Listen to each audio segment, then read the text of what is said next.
Vạch ơi vạch vạch ơi vạch đó có hai nè lục lại chơi cái lục mà cắt chọc miền nào play ấy kê nút pi bày crop chân tới tập bài pi play hai đa vua là đôi từ stui trai tao chẳng ăn nè price กับทอมจีเคเอสเนเชอร์ดับเบิลตัวบันสบายต้นพลือถลามมาลงអូនអើយចេះបងឆ្លាញ់អូនណាเอ้ยมันដឹងជាស្នេហាតែខ្ទប់ស្អីទេមកផ្អែមលះហែមកដាថ្ងៃនេះគ្មានយល់ពីចិត្តអ្នក single លេតិចសោះតែម្ដងណាយល់រំទៅមកផានដីនេះបងមកឃើញស្អាតទាំងគេហ្មងណាអើយជឿទៅចៅអើយជឿទៅអានឹងពាក្យសម្ដីព្រាននារីសតសាតែម្ដងណាយល់ខ្ញុំមិនសូវចេះដឹងរឿងគេទេចៅអើយរឿងគ្រួសារគេខ្ញុំមិនសូវចេះដឹងទេប៉ុន្តែបែបហ្នឹងនៅក្រៅស្រីច្រើនណា Dạ môi អូនអើយយើងខានជុំមុខគ្នាយូរឥឡូវនឹកណាស់ថើមួយមើលអូយបែបហ្នឹងក្រោយនោះមកពីណាមកជ្រាជ្រែកគេនោះគេកំពុងតែផ្អែមល្ហែមគេកំពុងតែ sweet ទៅអញ្ចឹងហើយផ្លែឈើគេឡើងមកកញ្ចប់យកមកតម្លាក់នៅមុខគេមកជ្រាជ្រែកគេបដោយណា ឃើញអូនហើយមិនthấyអី Đây là play ớt ហើយឯងឆ្ងល់ណាគេទៅគូនចៅមួយគាត់នេះចាំដូចខ្វះពណ៌ដាក់លោកព្រះតែដាក់ឡើងក្រហមឆ្អៅនេះ អេអញខុសពេលអីយ៉ានេះបី Khanh cái bông vậy cái gì mà lụi bên nặng ដល់កមើលមុខអ្នកលក់នេះដឹកចងកំនុំជាមួយអ្នកទិញប្រហែលលានឆ្នាំមុនអញ្ចឹងណានិយាយពីថាមុខឡើងកំនុំពេញបឹបបដោយ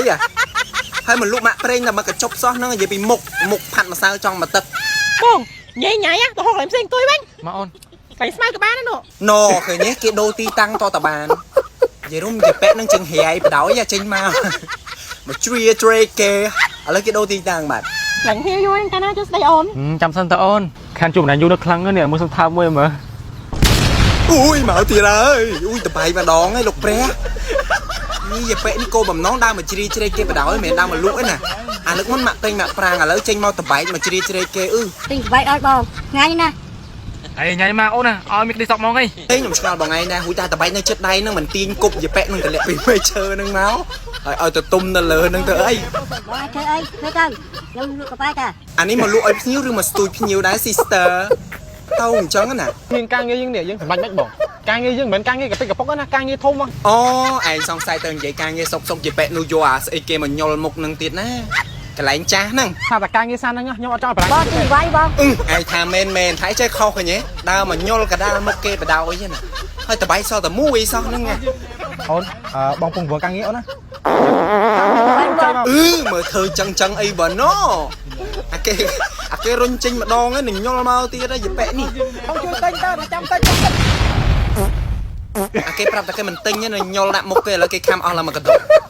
មិនដែរសម្រាប់បងប្អូនដែលកំពុងតែជួបបញ្ហាស្បែកស្ងួតស្បែកស្អាតស្បែកគ្រើមបែកសកាហើយលាបលេអត់ចុះស្បែកទេខ្ញុំរៀបមែនតើនៅប្រើជាមួយនឹង Scrub ធម្មជាតិ KS Nature នេះដោយសារតែ Scrub ធម្មជាតិ KS Nature គឺជាផលិតផលនៅក្នុងស្រុកយើងផ្ទាល់តែម្ដងបងប្អូនដែលផលិតឡើងដោយរូបមន្តសំសុទ្ធតែល្អទាំងអស់តែម្ដងសម្រាប់ Scrub ធម្មជាតិ KS Nature គឺយើងមាន3មុខមាន Scrub អំពិល Scrub បន្លៃហើយនិង Scrub កាហ្វេនឹងឯងបងប្អូនហើយបើនិយាយពីសាច់ Scrub ហើយក្លិនរបស់ Scrub វិញគឺខ្ញុំឲ្យ10លើ10តែម្ដងបងប្អូនហើយក្លិនគេគឺពិតតែម្ដងណាហើយខ្ញុំជាអ្នកប្រើផ្ទាល់អញ្ចឹងខ្ញុំដឹងពីគុណភាពពិតតែម្ដងវិធីប្រើប្រាស់ងាយស្រួលទេបងប្អូនគ្រាន់តែលាយ Scrub ទាំង3មុខបញ្ចូលគ្នាហើយកូរឲ្យសព្វបងប្អូនអាចយកទៅ Scrub លើស្បែកបងប្អូនបានហើយបងប្អូនធ្វើបែបនេះមួយសប្តាហ៍2ទៅ3ដងដើម្បីជំរុញការសកាចាស់ៗលើស្បែកជួយឲ្យស្បែកយើងភ្លឺទន់ម៉ត់រលោងហើយលាបលេទៅឆាប់សអញ្ចឹងណាបងប្អូនអញ្ចឹងសម្រាប់បងប្អូនដែលគាត់ចាប់អារម្មណ៍ចង់បាន Scrub ធម្មជាតិ KS Nature យកទៅប្រើប្រាស់បងប្អូនអាចតាក់ទងកំងតាម page ដែលខ្ញុំដាក់នៅខាងលើនេះណាគាត់នឹងតបឆាតឲ្យផ្ញើអីវ៉ាន់ជូនបងប្អូនអរគ្នាអរគុណច្រើនបាយបាយ